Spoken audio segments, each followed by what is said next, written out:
My name is David Sobel, and I'm a real estate and finance attorney serving in Michigan as well as in Ohio. Every week I receive quite a few legal inquiries as they relate to real estate law, contracts, and financial disputes. And what I do is I sort through these inquiries for what I believe would be the most interesting for my viewers and provide my answers to those questions right here. This week's question comes from Nathan L. of Rockwood, Michigan. And he contacted me about a default judgment that he just recently learned about. It was entered against him apparently within the past 2 months. And the underlying case really concerned a contract claim where he was named as the defendant. And despite the judgment, he definitely disputes the contract issue, but says he didn't have the opportunity to defend himself because he was not notified. He wasn't aware of the case being filed against him. According to Nathan, he and his father actually share the same name, and his father is, of course, Nathan Sr. And from the paperwork, it shows, from what I reviewed, that the plaintiff used Nathan's father's address to serve the complaint. Well, that's problematic, and now Nathan wants to know if there's anything that he can do to set aside the judgment. Can he do anything with this judgment? And the answer is going to be yes. But before we get there, let me just quickly explain that a default judgment is actually a binding judgment, and it's in favor of either party to a case based on some failure to take action by the other party. So most often it's a judgment in favor of the plaintiff when the defendant hasn't responded to a summons or they've failed to appear before a court of law. So in this situation, when we deal with a default judgment, generally in civil litigation, when a party fails to timely answer a complaint or when they fail to respond to a motion that the other party has brought, the other party has to request, usually the plaintiff has to request that the court clerk enter a default. But first they have to actually make the request formally. It's called a request for an entry of default. And they file that with an affidavit with the court clerk. And the request and affidavit usually will say that there's a claim against the non-responsive party, that the party was properly served with the summons and the complaint, and also that the party is over 18 years old, that they're competent, and lastly that they're not engaged in any active military duty. Okay, so the court clerk then sends this notice of default to the non-responsive party. It sends it out in writing, and that also contains a hearing date for when the court will hear a motion by the moving party to enter a default judgment. You got all this? So at the hearing, if there's no response from the defaulting party, then the judge is going to enter a default judgment against them.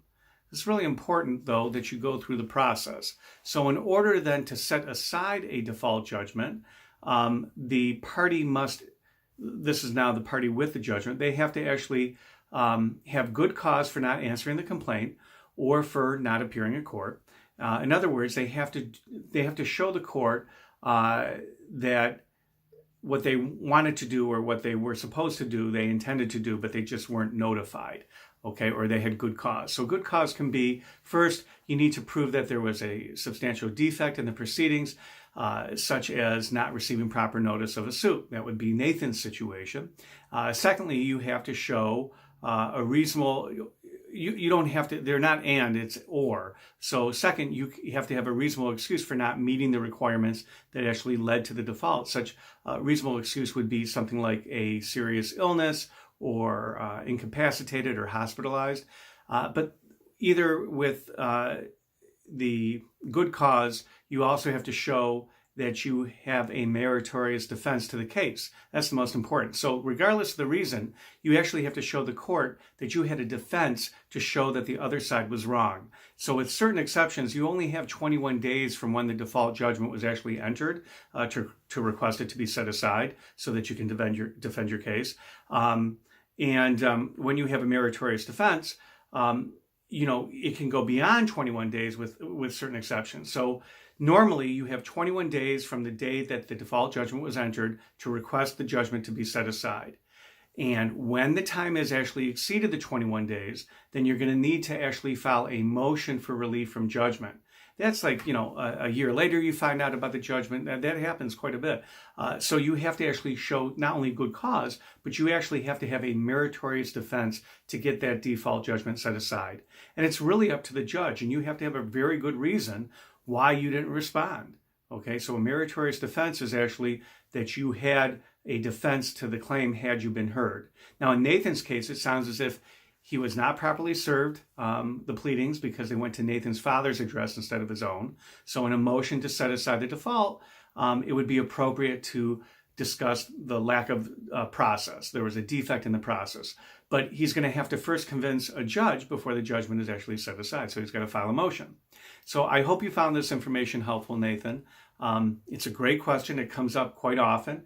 And for those of you who are watching, if you like this video, please care to share it with your friends and with your family. You can also leave a review on what you liked about it.